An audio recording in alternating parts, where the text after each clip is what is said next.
dia, sextona, tudo bem com vocês? Espero que sim.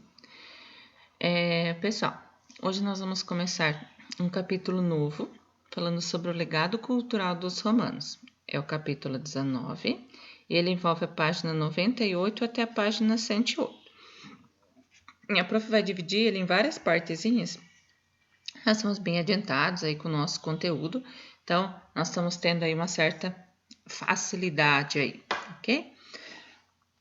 Lembrem que a prof sempre pede para vocês, né? Estar com o livro em mãos é obrigatório, ok? E aí a prof sugere que você esteja, né? Com o seu uniforme, a prof também tá com uniforme, minha outra camiseta nova tava para lavar, né? Eu usei essa minha do ano passado, mas não tem problema nenhum, né? Para a gente se sentir mais na escola, se sentir mais a nossa rotina escolar, ok? A prof vai ler, né, fielmente lá, o texto que nós temos para a abertura do capítulo 19. E ele diz assim, só de bobeira. Os italianos estão por aí há muito tempo. E como você bem sabe, o italiano vem do latim, a língua usada pelos romanos. A propósito, Roma fica em uma província chamada de Lácio, Lácio em português, pois era originalmente habitada pelos Latini. Então vieram os invasores.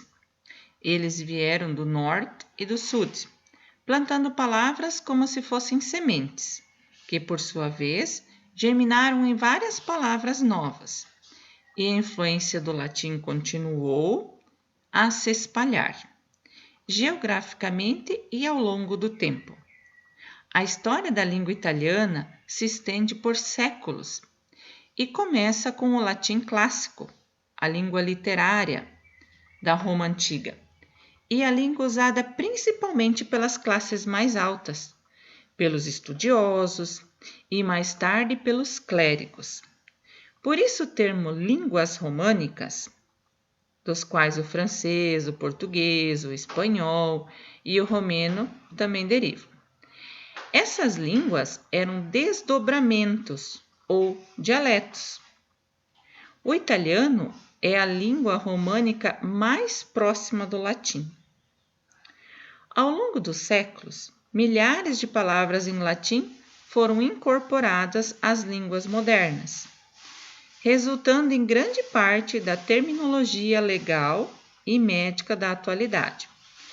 Por isso, muitas palavras do português moderno tiveram sua origem no latim, a um passo do italiano. Você verá que expressar alguns diminutivos ou superlativos em italiano é tão fácil quanto no português. Por exemplo, em português, temos o par gato, gatinho. O diminutivo é formado pela adição da terminação inho. De forma análoga, em italiano, para falar de um gato pequeno, basta adicionar a terminação ino na palavra gato, criando assim a palavra gatino. Tá?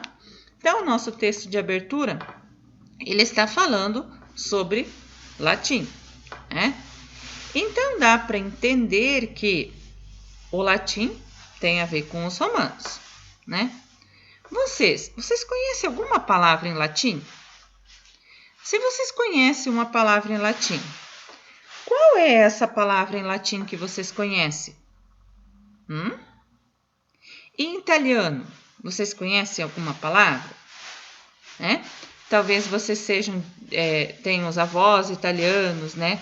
Os pais italianos, e aí pode ser que vocês conheçam algumas palavras já, né? A prof não conhece nenhuma. A gente estivesse na sala, né? Aí vocês iam me ensinar.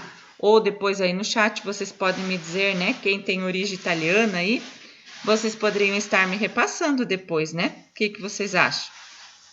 Combinado? Tá? E aí, o latim deu origem a quais idiomas falados na atualidade? Então, foi o que a prof leu aí para vocês, né? Então, o francês, o português, o espanhol, né? O romeno, são idiomas que derivam do latim, tá? Então, essa era a introdução do nosso capítulo, ok? Aí, na sequência, a gente vai ver o quê? Deixa eu ver como é que vai fazer aqui. Aqui. A influência dos romanos, tá? Então, diversos costumes da cultura romana, misturados com a influência dos gregos e de povos sob domínio de Roma, foram incorporados e praticados por outras civilizações, desde a antiguidade até os dias atuais. Tá? Então, a gente vai ver o quê? Pelo texto de abertura, né? Nós vimos lá que um dos principais legados culturais dos romanos para as sociedades contemporâneas está ligada à linguagem, tá? No Império Romano existiam 2 latins, tá? O latim clássico e o latim vulgar. Tá? O latim vulgar era aquele usado de forma informal. Os soldados falavam esse latim, os mercadores, os colonos, os habitantes, né, das províncias ocidentais.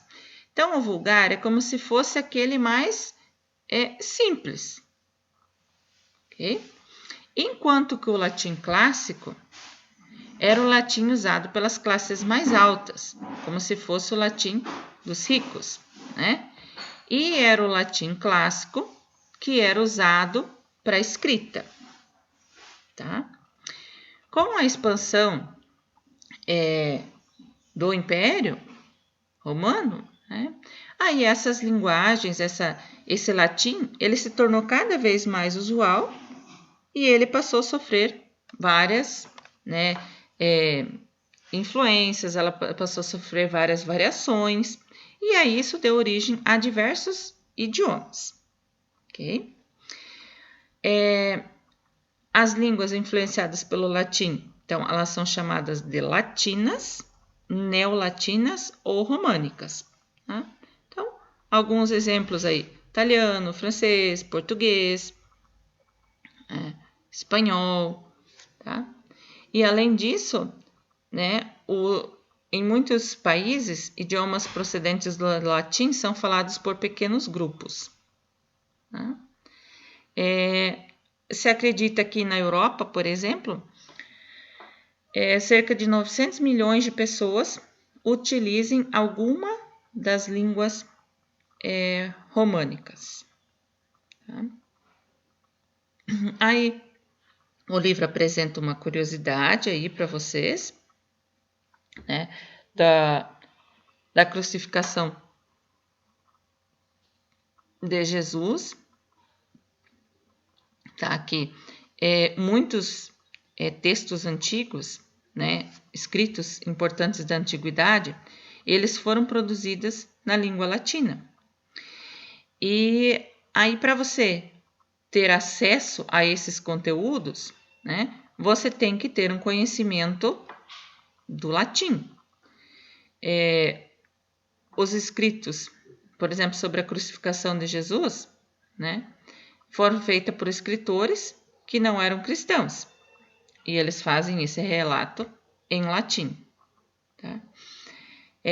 Missas bem tradicionais. As missas bem tradicionais, vocês têm lá. Até o Concílio Vaticano II, realizado entre 1962 e 1965, todas as missas realizadas na Igreja Católica deveriam ser celebradas em latim, com o padre virado de costas para os fiéis. De lá para cá, essa obrigatoriedade deixou de existir e as cerimônias religiosas dos católicos passaram a ser feitas nos idiomas dos países onde acontecia. Okay?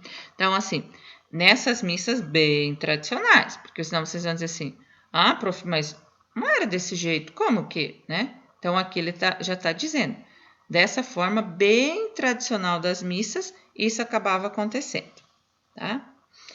E aí, na sequência, no último parágrafo da página 100, ele vai trazer algumas formas de como o latim, né, ele está presente na formação das palavras em português. Tá?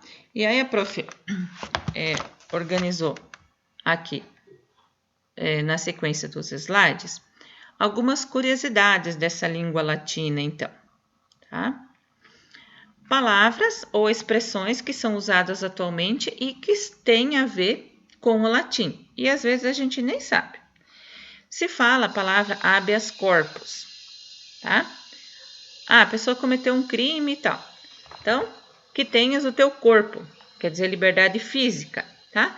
É uma garantia na Constituição, tá? Que foi outorgada em favor de quem sofre ou está na iminência de sofrer coação ou violência na sua liberdade de locomoção por ilegalidade ou abuso de poder.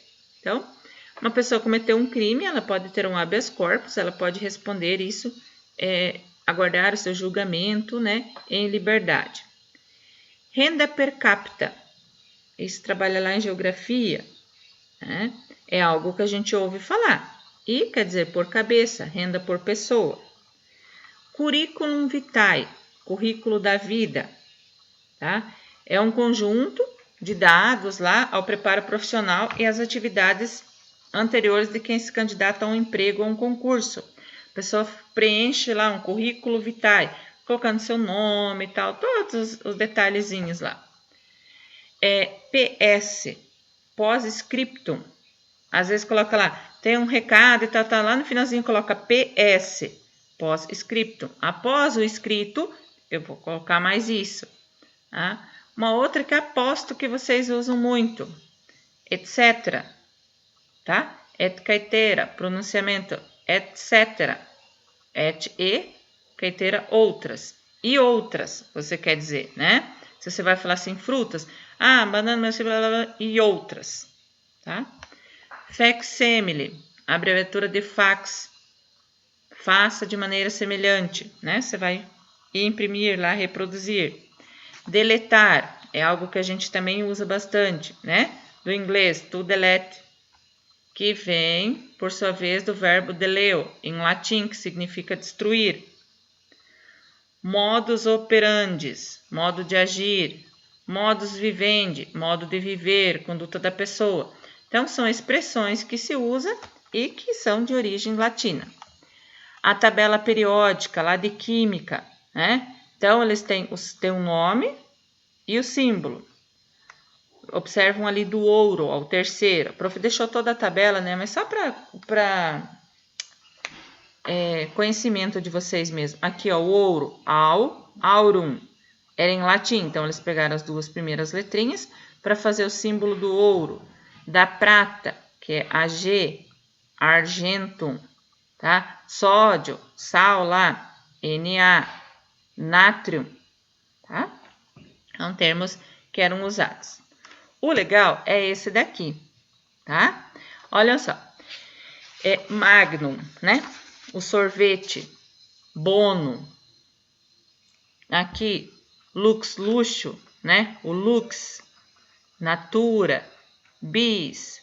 São produtos que a gente consome, né? E sabiam que elas eram de origem latina? Que é latim? A grande maioria não, né? Aqui a prof pegou outros produtos ainda, né? Aqui, Petra aurum, né? Um tipo de cerveja. Então, Petra, pedra, aurum, de ouro, que a gente viu. Aqui, plus vita, é mais vida, tá? Então, também esse plus aqui está relacionado, latim, vita quer dizer vida. Esse produto de limpeza que está aqui, Optimum, tá? Optimum, muito bom, ou melhor, sapólio radium. Radium também é do latim, tá? É um elemento químico. Aqui, Liber, o tipo de cerveja, né? 0% álcool. Liber, liberdade. Então, se você consumir essa cerveja, por exemplo, você tem a liberdade de continuar dirigindo, ou coisas assim. Então, existem várias expressões latinas que fazem parte da nossa vida e a gente nem se dá conta, né? Isso aí vai entrar naquilo. O latim não é uma língua morta. Ela faz parte do nosso cotidiano e a gente nem sabe. Ok, pessoal? Até depois, que eu vou fazer uma proposta aí para vocês. Aguarde.